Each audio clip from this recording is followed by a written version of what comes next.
Hi, welcome everyone. Welcome to Life After Lockdown, the New Career Normal. I'm Professor Margaret Miley-Petty, and I'm Executive Director of the Innovation and Entrepreneurship Unit UTS. And I'm really delighted to be here today with all of you to share the screen with some terrific panelists and to explore a key consideration for all of us post-lockdown. What is the new career normal? What can we expect? How do we stay relevant, resilient, and confident that we have the skills and the capabilities that the future will demand? But before we get started, I'd like to acknowledge the Gadigal people of the Eora Nation, upon whose ancestral lands our city campus now stands. I would also like to pay respect to elders past and present, acknowledging them as the traditional custodians of knowledge for this land. Now, just a word or two of housekeeping. As each one of our speakers joins the conversation, you'll be able to see them on the screen. So whoever's speaking is who you'll see.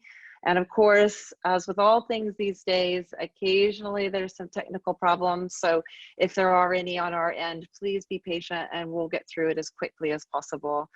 Also, you'll see near the bottom of the screen a Q&A feature. So please do I'll put your questions through the Q&A button throughout the talk, and towards the end we'll have time to work through some of those as a group. So I really appreciate you participating and putting your questions to our speakers. So to really just set the stage for our topic, the new career normal, I saw that yesterday the ABC reported nearly 1 million Australians are now unemployed because of the coronavirus. There's been a 7.5% slump in jobs just between mid-March and mid-April in Australia, and the Reserve Bank is predicting a hit of 10% to our economy. And that's just what we know now. And so for many of us, we're still waiting to see, when does recovery start? So what we wanted to do today is to think about that a little bit, like what does recovery, or what might it look like? When will it start? What will it require? And without a doubt, an essential part of our conversation today is what will it take to get Australians back to work and to help Australian industry to retool and to reimagine its workforce as really an essential part, not only of this recovery effort, but the future prosperity of Australia. So I'm not sure it's possible to say never let a crisis go to waste without some insensitivity. But I think many of us are seeing this as a pivotal moment, not one that we wished for and not one that we wanted, but one wherein we really do have to call upon the greatest, superpower of our ability to embrace innovation, embrace disruption, and think about what's required to get us as a society to where we need to be. And when I say innovation, I don't mean necessarily just R&D as in capital R and capital D, but more critically and importantly is really the growth and innovation capability in ourselves and in our workforce. How do we build resiliency, flexibility, and importantly, cultures of learning and transdisciplinary collaboration? So we're really fortunate today to have three experienced leaders here with us and innovators who are closely engaged with these challenges and what this new normal might look like, and who are actively working to help prepare us for the future, closing the skills gap, and aligning learning and careers to the jobs that the future will demand. So today we have joining us Carolyn Wilcockson, who leads workforce strategy and learning for Telstra. We have also Dr. Kirsty Kitto, Associate Professor in the UTS Connected Intelligence Center. And within the Innovation and Entrepreneurship Unit, our very own Fiona Anson, Future Skills Expert and UTS Lead for Enterprise Learning. So I'd like to begin by asking individually each one of our panelists to share a little bit about themselves and their work in relation to this new normal. So Carolyn, let's start with you. Tell us a bit about your background and your role at Telstra, and in particular, how you've approached the rather, I might say, daunting task of reskilling more than 3,000 Telstra team members. Welcome everybody. I'm Carolyn Wilcockson, product owner for building technical skills in Telstra. Sounds like a very big title, and it is. Being a technology company and having thousands of amazing employees who are working to deliver the products and solutions that enable even through this time, the connectivity that we're all hopefully experiencing without too much trouble. Over the past, I'd say, few years, that there's been a significant shift in Telstra in terms of how we look at learning. And, you know, I have the absolute privilege of being in a role that is able to help shape what that looks like, and maybe do things differently, and then connect with universities and other industries to help shape the different ways of learning. We've got two key challenges facing us at the moment. Is one, because of the pandemic, is quickly onboarding an additional few thousand employees to help service our customers, and how quickly we can do that and build those skills in such a short space of time to deliver a very short-term view.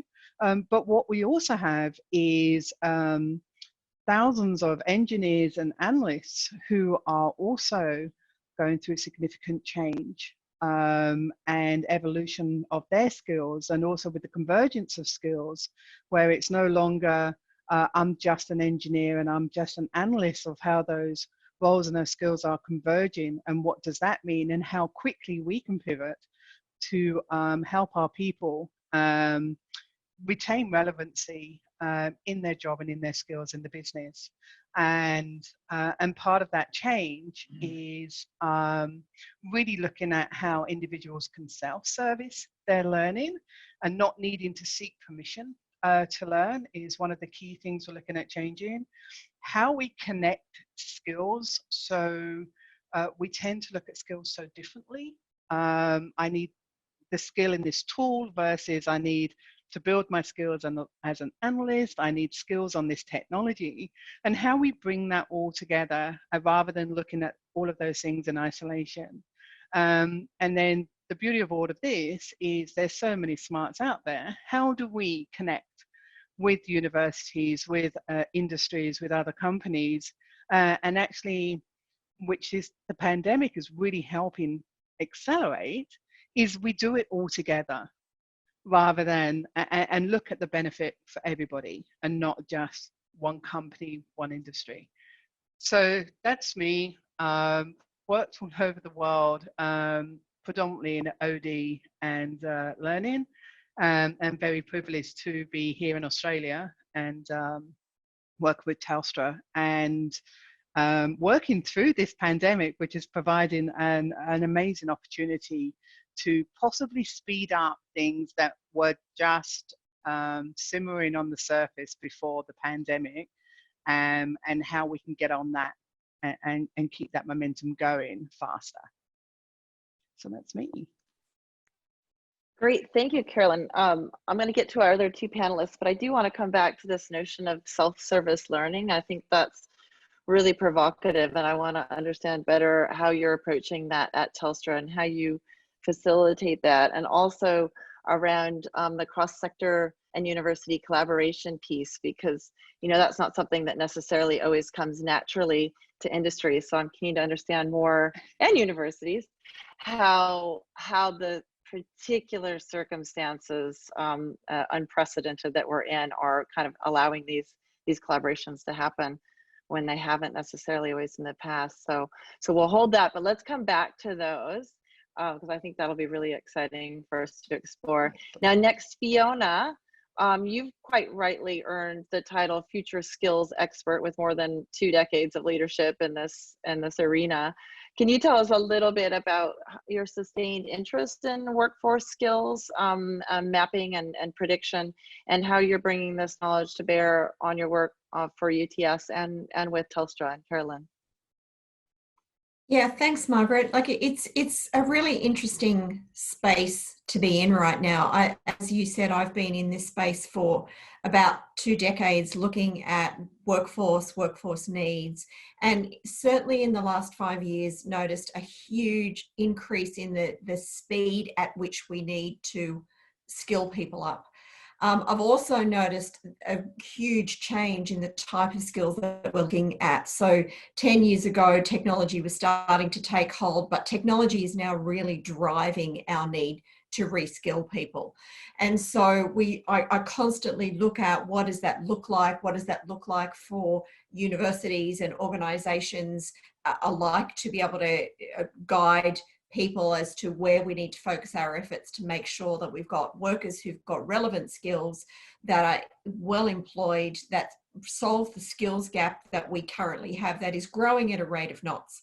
Again, it's really interesting to see over the last few years just the difference in the skills gap that we're experiencing. And one thing that COVID-19 has brought to this whole problem is that we were plugging some skills gaps with skilled migrants. That solution has now been effectively just shut down on us. So not only do we have our own skill problem that we have to deal with and our upskilling challenges for our own workforce, but we also need to look at how do we fill the gaps that skilled migrants would have filled for us up until six weeks ago, 8 weeks ago. So it's an ongoing challenge to measure that and to make sure that we as an institution are delivering really relevant upskilling and reskilling curriculum to help organisations to be able to, as Carolyn said, do it at speed, which is so important because it's not only their needs that are changing rapidly, but even the technologies are changing rapidly around that.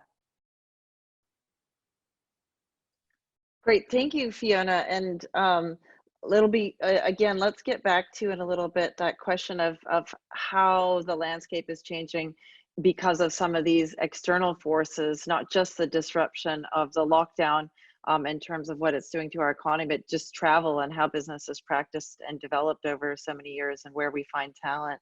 Now, some of you hopefully will notice that we've got a poll coming up that's live right now around skills shortage.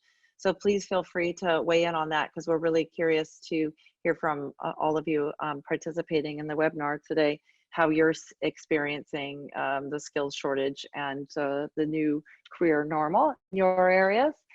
So now, Kirsty, last but not least, you have quite a rich field of academic inquiry looking at human cognition and complexity, advanced computation.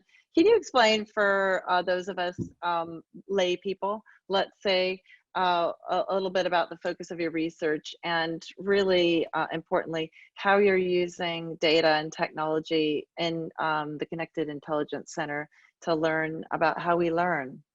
Sure.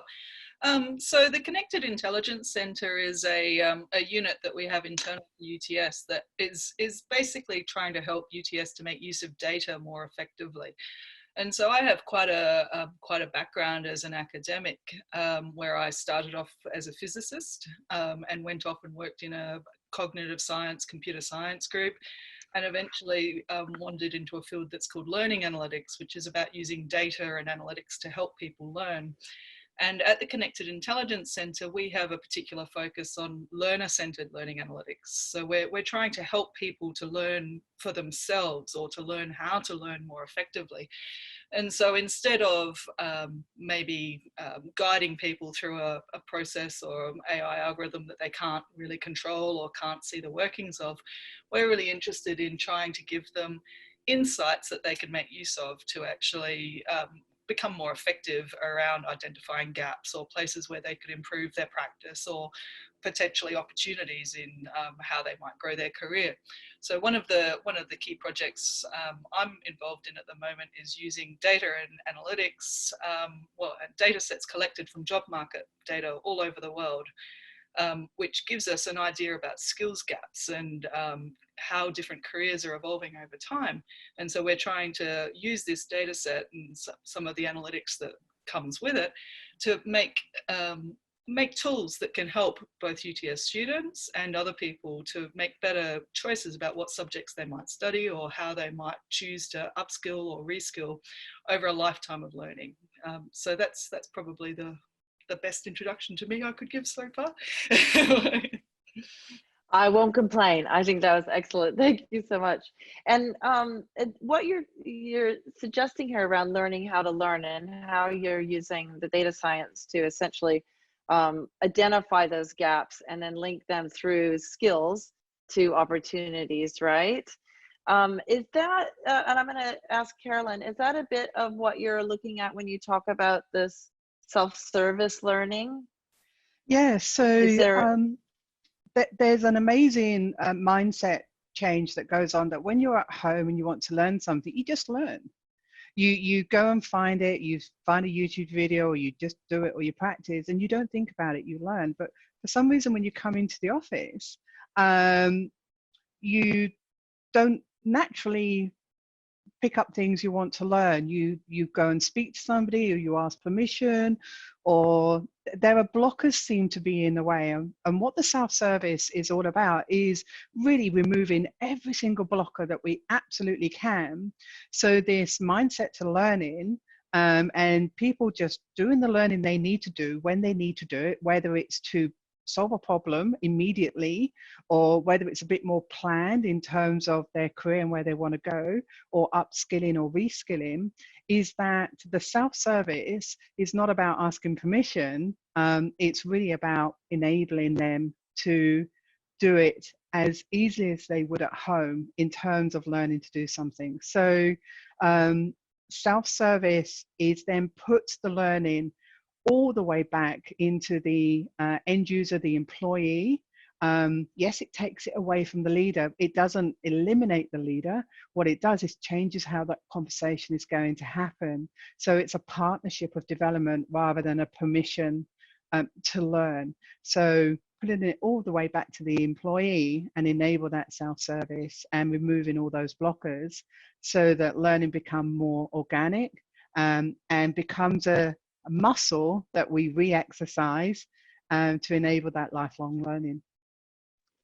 and do you find, I mean, this is a topic that's come up in a few conversations recently, that some individuals or team members they might know they need to learn, and they might know that they need to upskill, but there's just a variety of things they could do or could study or could learn.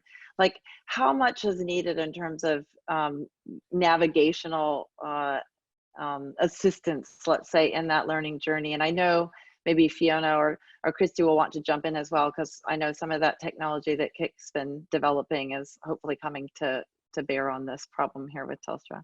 Oh, well, as part of enabling self-service, we've addressed that as well. So what we do is we look at a roadmap of all of the linked skills and tools and technologies and applications that enable success within a given capability. And then what we do is help provide a first instance of learning at a particular level of competency. So it's not difficult to go, if I need to learn this and I think I'm at this level of skill, we'll readily give them that first instance of where they can start their journey. And then over time, as that muscle gets exercised, they'll probably explore beyond what we've provided them as a simple first instance to get them going. And we've got that through multiple levels of competency. So it really is self-service, and it's not self-service in where do I start. We've also given them the platform of where to start and to start that exploration. The two have to go hand in hand. We can't just do one thing or say we want to enable self-service without knowing the type of personas we're supporting and enabling everyone. Those who are very mature in their learning journey and those that are a little bit more hesitant and where do I start? There's so much out there. We've done all that hard work for them. And hopefully by doing that, we give them that confidence to start that journey, and as it becomes easier, becomes more of an unconscious behavior that they keep doing. Terrific. And that sounds to me in a way like the ideal future state of this sort of new normal, and how you would show up to work as a culture of learning, right? And understand that you had that access.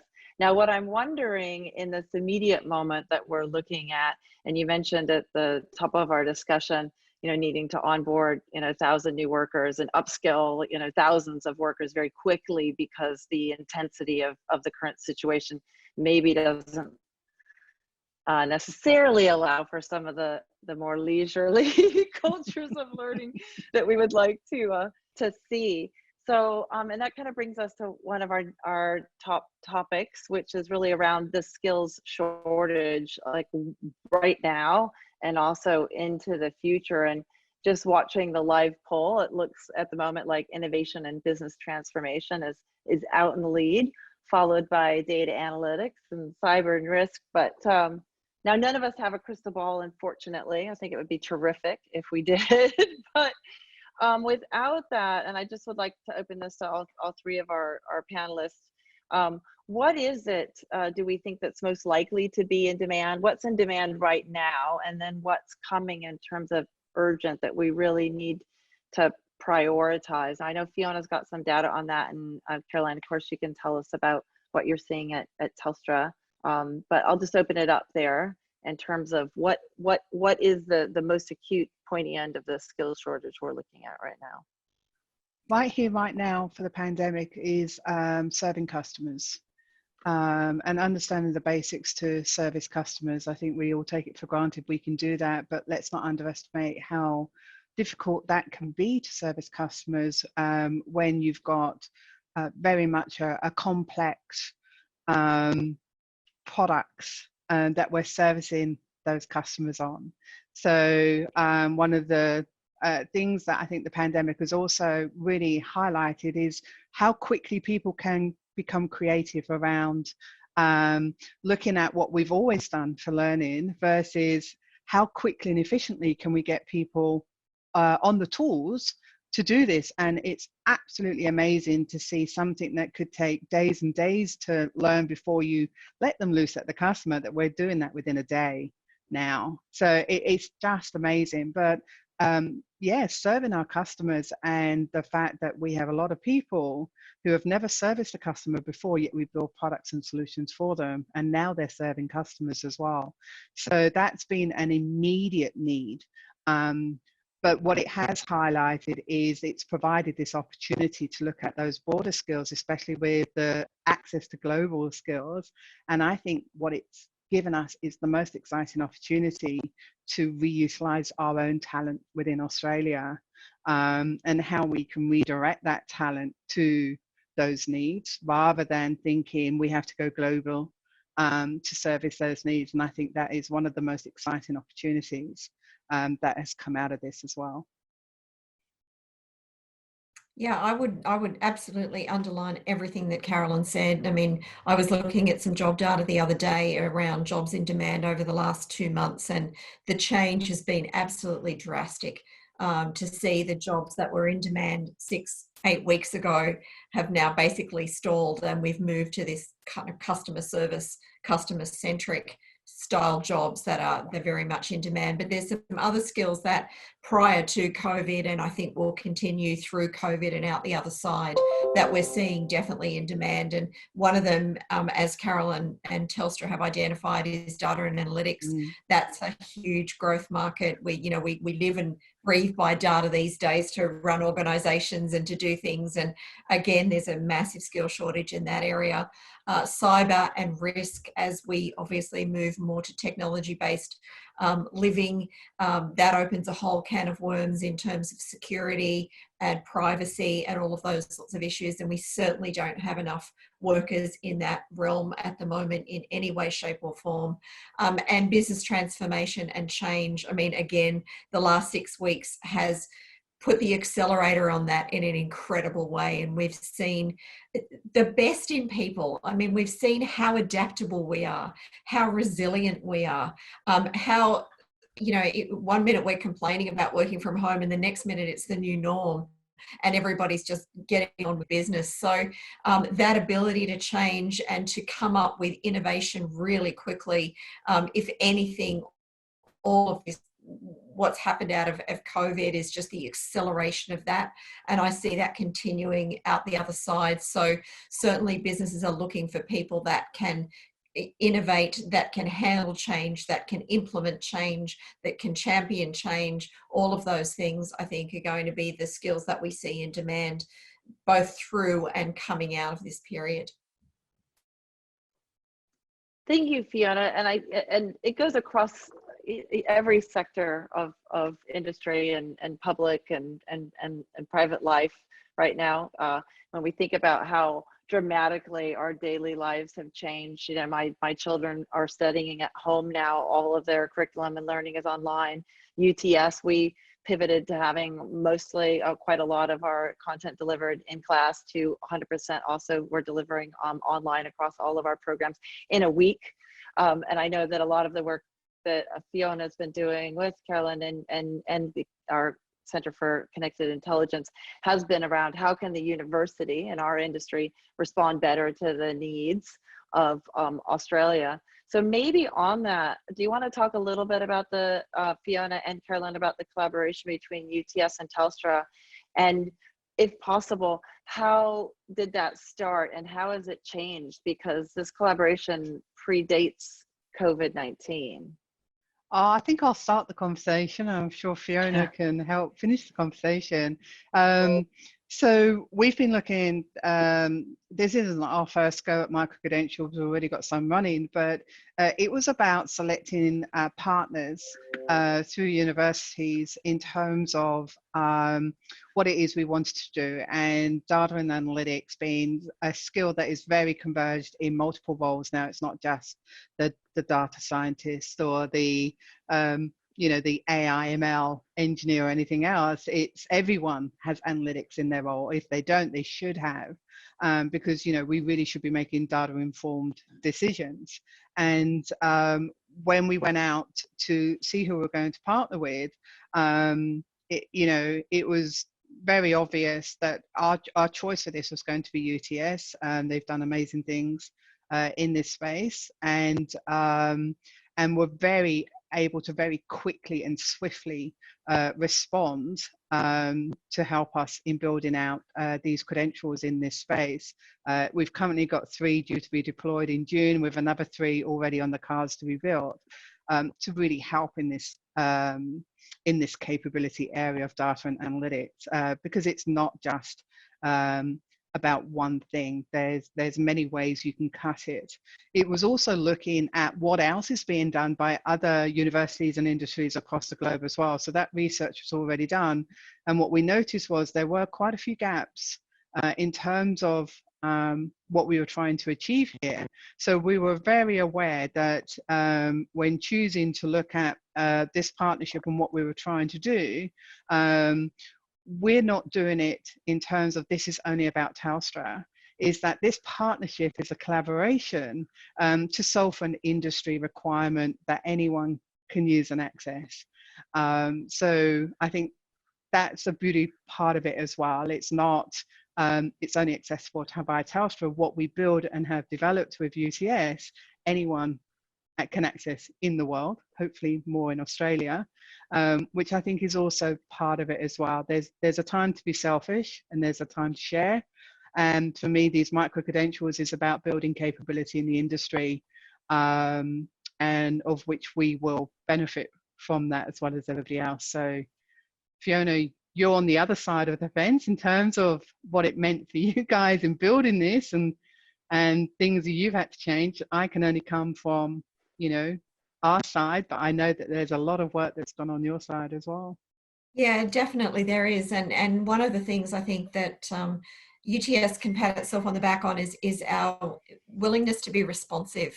And it actually addresses one of the questions that I've seen pop up in the Q&A section about what is, you know, what is UTS doing in that regard. And I think education in general is looking at how we be more responsive to need, and looking at different forms of learning that allow us to be very responsive. As I said, the need for reskilling and the need of the speed at which we need to reskill is something that is growing.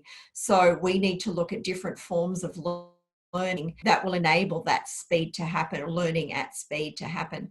And so the development of the micro-credentials with Telstra has not only looked at what are the market needs and the gaps in that market that UTS can help fill, but also the form that that learning takes to make sure that it happens at the speed with which Telstra and other organisations need to happen, and that it's also applicable, as you said, Carolyn, to the whole market, not just specifically to a particular client, so that the learners are getting best practice learning and that they are getting lateral industry-based views on the topics that they're learning, so that they're applicable to every situation, not just very narrow situations. So that allows them, as they move through their career, to be more adaptable because they've got more exposure to best practice across the board. So there's a couple of things in there that we've had to tackle as part of this project with Telstra. That is, as I said, the speed with which we've had to do it. So we've had to apply that speed to ourselves, as well as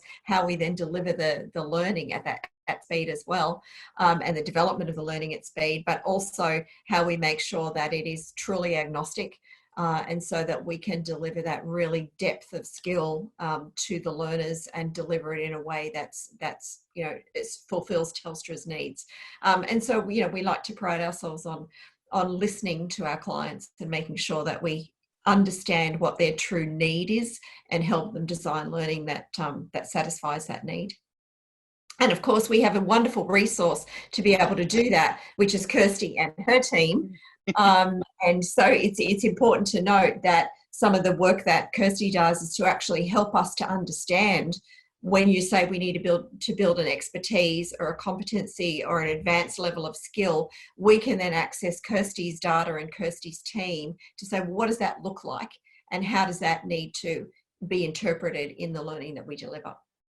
And I think it's also I should, by recognition, the SMEs in Telstra as well, who have come in partnership to show how this skill is applied in industry. So, real application to bring all of that together at such speed through this micro-credentialing is, I know on behalf of the SMEs, and our senior learning consultant who's facilitating this in partnership with UTS, how beneficial it's been. It's not just one view. It really is that end-to-end view of what the learning is, but also how it's applied as well. So they can apply it as soon as they start the credential. They don't have to wait to the end to start applying, which I think is also really, really important.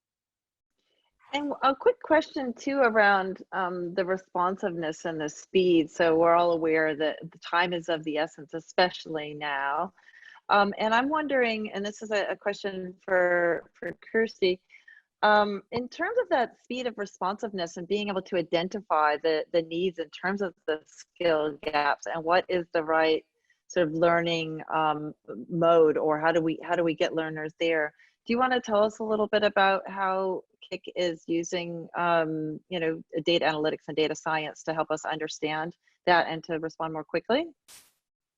Yeah, so one of the things we find is that the type of job market, or the type of job ad that appears, can change quite dramatically in a time frame, and even over different seasons. You can see some really quite different trends in terms of what people are looking for. And one of the things that we often see would be, data science is a really nice example of this. It's a field where a lot of people are asking for data scientists. But actually what we need is a data literate organization where people from a lot of different areas who are subject matter domains in other things like, innovation or customer support can still use data effectively and understand when it's being misused and call it out. Because at the moment we have a real shortage in people that I'd identify as data users. So they're not the very sophisticated machine learning experts. We need them as well. But we also need people who are able to interrogate data and ask key critical questions of it and use it to inform their practice. And so we see that coming out a lot, where different organizations might be asking for a particular form of expertise that actually almost moves over into this kind of bridging role between, sort of the key technical skills, but also those background skills that you apply the data science expertise to. Great, thank you. Yeah, and I think it's sort of unpacking some of this and getting back to what Carolyn said as well, is helping employees, especially who have been with a company for a while, understand which direction do they need to go and how do they need to upskill, and then having, you know, the right learning at the right time, which, you know, obviously is what we're trying to be able to do as a university, to respond quickly as these needs emerge. One of the things I wanted to return to as well, Carolyn, that you brought up in the beginning, is about collaboration and collaborating in this particular moment of crisis, sort of across industry and with university partners and others. Do you want to talk a little bit about how that has come about and what that looks like and what we're learning through some of these collaborations? Yeah, the obvious one is we're all in the same boat. Is a really, and it's the power of more than one. You know, so if one person can start that voice, and I think it was very clear early on with I've forgotten her name, around the young, I think she was Swedish or Finnish or whatever, but how one person can start a movement, but the power is that collectiveness coming together. And what I've found is through some of the other things we've been developing, where it's not just Telstra, it's other companies as well, how powerful that becomes in terms of working through those solutions. Because, you know, we'll have a perspective, another company will have the perspective. There's so much talent out there, and you pull that talent together, and you start to see a much better picture of what it is we need to solve for. Obviously, there's challenges because lots of voices. How do you find what you need to solve through all the noise and everything else? But that's also where the benefit comes through from not just industries coming together, but bringing education in as well, is that we can get through that noise together. And it's also about not solving for everything right here, right now. It's making a start, using data to make informed decisions about where we should start. And then because we can build at speed, is we know we can ladder the learning quickly. So whilst we're building here in a very agile way, in a very lean way as well, we can ladder on very quickly what needs to go next and pivot and change a lot quicker than what we used to. So the more people, the more companies that come together, the more powerful we become in terms of creating talent within Australia. And then it comes about the companies competing against each other to secure the talent. And I think that's a healthy battle to have, in that, you know, we're all trying to pull from the same capability, and then it's about our companies making sure they have the right employee brand to bring that talent into our companies. So, you know, healthy competition is good, but there are times when you've got to collaborate, and it's always, you can't collaborate with just one. So it's been really, really interesting. And I know as part of the work we've done with UTS, we've already had another company come in who are interested in what we've been doing and wanting to participate as well as part of the credentials. And I say more the merrier as far as I'm concerned. And then we'll compete for the talent at the end. Yeah, that's, I mean, and that's the quality problem we want to get to, where it's really about competing for that domestic homegrown talent.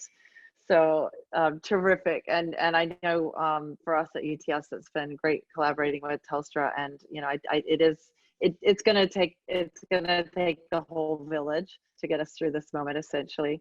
Now, we've got some interesting questions coming in from the Q&A, you know, slight jump, but I think it's worthwhile because this is an interesting question that comes up quite a lot, particularly in discussions around enterprise or corporate learning. So what's the feeling on competency models or frameworks in terms of training in an environment, particularly when we're talking about self-guided or self-serving? How important from the industry point of view, and then we'll have our university speakers respond, do you think those competency frameworks are, I think the frameworks are or really not? important. So I use frameworks because they help understand the fluidity and the shift we're trying to do. So it's really good to have those frameworks to help underpin what it is we're doing in those areas. The challenges with frameworks is that the experience of a person in that framework isn't linear. So it's not going from level 1 to level 5, because they could have a majority of capability across all those levels. But what it helps is to make sure that from a learning perspective, we have all those areas covered, so that when somebody does self-service, what they're self-servicing against will actually build competency across and confidence across that capability framework. So yes, we do use it. They're very important. We use them as an enabler. And they're also a really good way to check how you're going as well. But what they're not is linear. You don't start at level 1 and get to level 5. Everyone's going to come in that with very different competency levels and experiences. And that's where the learning helps support that. No matter where you sit in that framework, it's not about boxing people to a level. It allows them to play in that whole framework of building their skills.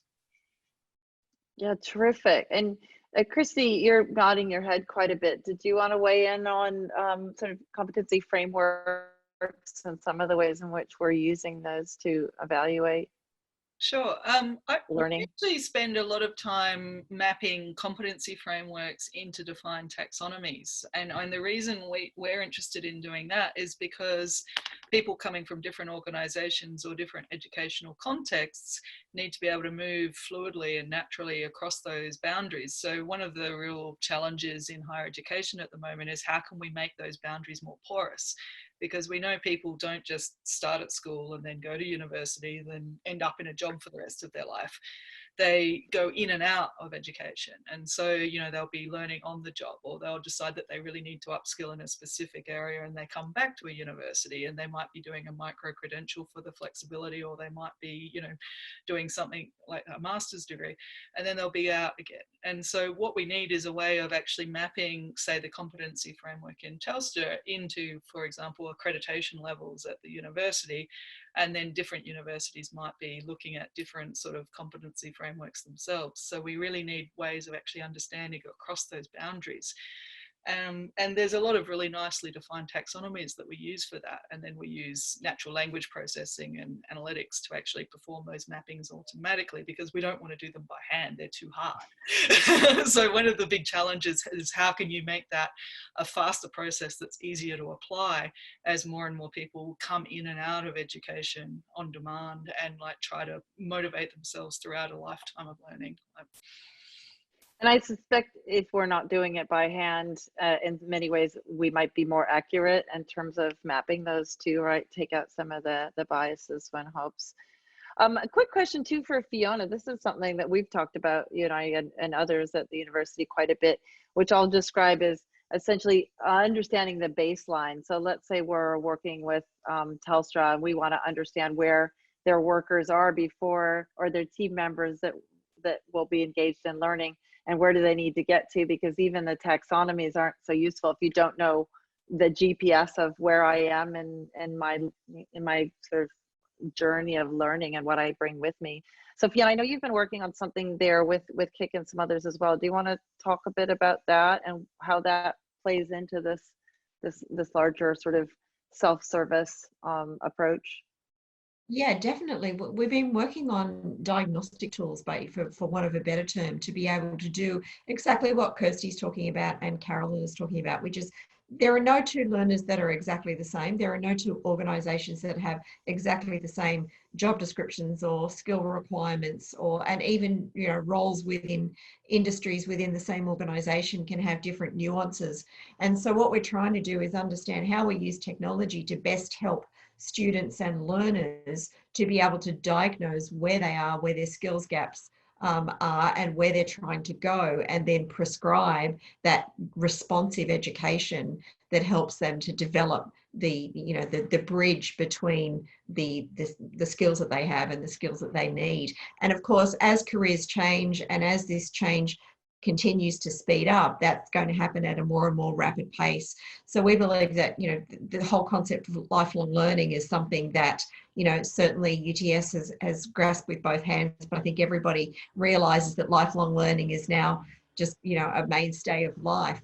And so how do we as an organization help people to understand what that next step in that journey is of lifelong learning, and what education then helps them prescribe basically the gap filler that they're going to need to take that next step in their career, whether it's sideways, whether it's up, whether it's across. There's careers are so fluid now that that there is no kind of, well, I can do this training and then I'm set for life. Everything is changing, and so whether or not it's specifically aligned to your career, or whether or not it's something that it's an adjunct that you need to learn, could be a new piece of technology that you need to skill up in.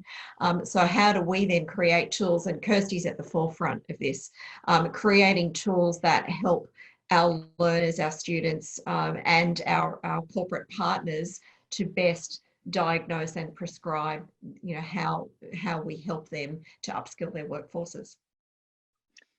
Yeah, thank you. And I think one of the other things that's exciting about when we can get that diagnostic right, and to be able to, essentially even map out, what are the nearest and sort of furthest destinations in terms of your career options paired with your learning. And it's as we can make pathways more clear to individuals, and I think this is what we were sort of talking about earlier, that self-service becomes driven by quite intrinsic motivation to get to those career opportunities, right? Mm-hmm. Now there's an interesting question that's come in from the Q&A channel, particularly I'll ask this of Carolyn, and that what's the benefit or perceived value, let's say, of a micro-credential versus something that, like, I've learned through a LMS in my industry, right? Like, how do you in industry see the difference between credentialed and non-credentialed learning? We don't see it so linear, as in I'm going down a micro-credential path of learning or not credential path of learning. It's how they interact with each other. So and how, depending on who you are and what type of role you're stepping into, what the right solution is to build your skills. So if I can give an example, we may have a product engineer who's decided they want to become a product manager, and they may know what their gaps are in terms of their skills and competencies. So they're successful in that they have the intrinsic behaviors and will to want to become a product manager and win the role that way. But at the end of the day, they still don't know the skills of a product manager. So by offering a micro-credential, it makes sure that their learning and the skills they're learning is a consistent baseline that other product managers have been through as well. So it helps them in a very short space of time build the knowledge and foundations of becoming a product manager. And then what they can do is apply other skills and learnings and technologies through other platforms such as LinkedIn, Pluralsight, Udemy, O'Reilly. There's so many out there to complement any other gaps they may have. So it's not one or the other. It's, when we look at our roadmaps and the first instances of learning against skills, there's a variety dependent upon where the person is coming from and what is right for them. So the micro-credentials for us, because it really is about competence and confidence, is knowing where that value is going to be attained by Telstra and for the employee, so that we can set them up for success in their role, versus when it's more online learning just to fill those gaps, or that's the way you prefer to learn as well. So there are so many ways you can cut it and mix it up, but it's not one or the other. It never will be, but you've got to understand how the benefit of one may be right for a particular situation versus the benefit of the other.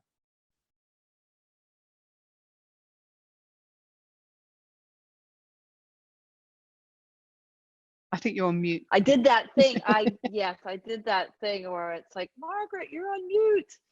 Sorry, I've been pretty good other than that, but I was just saying that I love that answer because you know, to not to try to think of learning in these binary terms, sort of credentialed, not credentialed, and that to understand you might learn something in a team project that you hadn't done before, and that's valid learning just as much as doing something that's offered through a university that's a credential, but that they have different places and that learning journey and the kind of completion of a certain area that you're building that confidence and competence in. I think that's such a nice pairing, is that you really want to develop both the confidence that you know you're able to do something, and then the competence that you can continue to deliver on it. So I think we could all keep that in mind.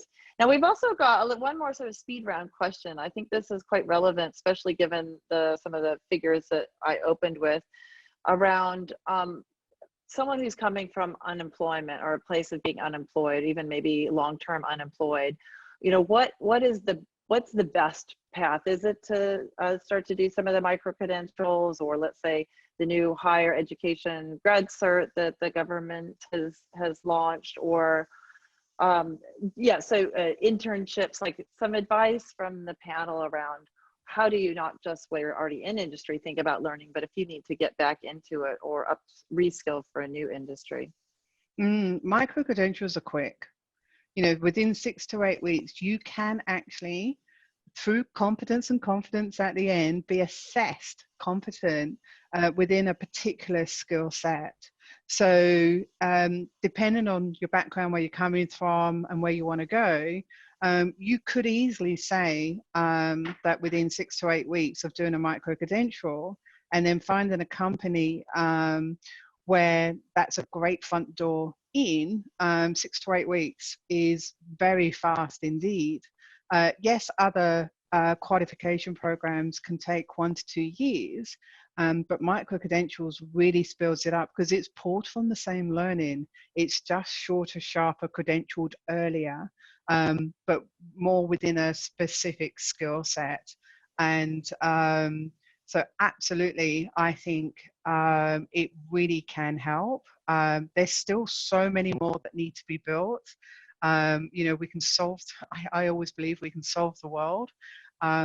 Absolutely. Imagine 6 to 8 weeks, long-term unemployment, and within 6 to 8 weeks, having a base skill within a high demand area where you can just start your journey.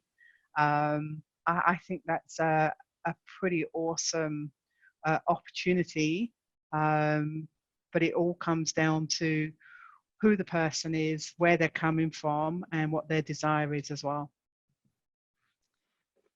Fantastic, thank you. That's really useful. And I wonder, on that building, Fiona, based on your research in terms of the skills that are most in demand in the market, if you could snap your fingers and have a set of micro credentials ready to go, what would they be? Well, first of all, I think underpinning everything in this day and age is digital literacy. So going back to your original question, Margaret, if there are people that maybe are long-term employed or, you know, have come out of a career where they're not necessarily digitally literate, I think that's number one, is getting skilled up in that area is super important. I'm happy to say that I think data is one, as Kirsty said earlier, data is one of those things that we are starting to see organisations that are basically run by data, the data that they have. So understanding not only the technical parts of how you interpret data, but actually understanding the logics around data and the questions that we need to ask. So not only those technical hard skills, but also some of the soft skills around, you know, analytical thinking and critical thinking and all of those sorts of things are areas where I think people need to make sure that they've got a really good skill set, because those areas will always be in demand. It doesn't matter what industry, it doesn't matter what circumstance. Organisations are looking at people that are problem solvers. and we've been thrust in the middle of a big problem, and you've seen how quickly people that are able to think and solve problems can get into their army gear and go to fight the fight. So, and organizations, I noticed our poll showed that most of our attendees here today are looking at business transformation and change management. That's kind of number one on the hit list. So those people are problem solvers. They take problems and they look at how we change things for the better. So if I think a combination of those digital skills, those analytical skills, and those transferable skills around problem solving and critical thinking make a really lovely foundation for wherever you want to go in a career from here forward. Well, it's going to be hard to top that, but we have a couple minutes left, not very long. So I'm wondering if we might just do one quick question for each of you, basically the sort of open field. What do you think is our greatest opportunity right now in this, as we're looking towards the post-COVID, and what could we do potentially to get there? And it can be a bit, dream big, but I'm just curious if you see sort of one major opportunity on the horizon, what would it be? For me personally is, the government have put lots of things in place, money-wise, to support people who have lost jobs and everything else. But I think if I was to have anything I wanted, it would be the government to reinvest in our own talent within Australia and pay for them to do some of this learning for absolute free. And I think that would see some tremendous shift and change, not just at the TAFEs and institutes, but at universities, is to pay people to learn, and not just pay people to, do all the basic things they need to be doing, but pay people to learn. I think that it's a fantastic opportunity right here, right now, because amazing what people can learn within the next 6 months. It would be amazing. So that's what if I could, that's what I'd love to see, is pay people to learn. Me too. I love it. I love it. That is terrific. Now, quick, we've got 3 minutes. Fiona and Kirsty, what do you say? Okay, I'll go first. I actually think what will come out of this, and what I would love to see come out of this, is a focus on Australia and just how talented we are. And I think the terrible thing about the situation is the unemployment, and obviously the mental and economic effects and other effects that has on people. But the good thing is that people are now refocusing on upskilling, which means that we get better at what we do. And I think, Australia can come out of this so strong. I mean, we've already proved just how well we handle this. We're on the world stage as being one of the countries that have done this best. And I think we can actually come out of the other side of this just, incredibly powerful, with an amazingly skilled workforce. And I think adding to that, providing real opportunities for people to be quite directed and guided in how they upskill. So we've put a lot of effort into making it very flexible and very easy for people to do whatever they want. But then we need to put the supports in place to make sure that they're moving towards a direction where they'll end up at a goal that is useful both for them and for Australia in the longer term. Beautiful. So we're gonna, with our wishing wand, say, pay us to learn. Let's focus on making Australia a world leader, and let's just keep that good guidance coming to make sure everybody's getting the best of themselves out there to contribute to the greater good. So I think we can't do any better than that today. So I'm going to wrap up the discussion here, but I want to just take a moment to give sincere thanks to Carolyn, Fiona, and Kirsty for your time, for your insights, and for all the great perspectives you shared with us today.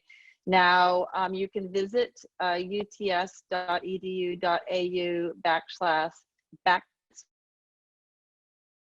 some spare time and would like to try a UTS taster course, you can visit open.uts.edu.au for free online courses. And this particular webinar will be posted on YouTube soon. So I look forward to seeing you all at our next event. So thank you so much to our panelists, and thank you for everyone for showing up and joining us today.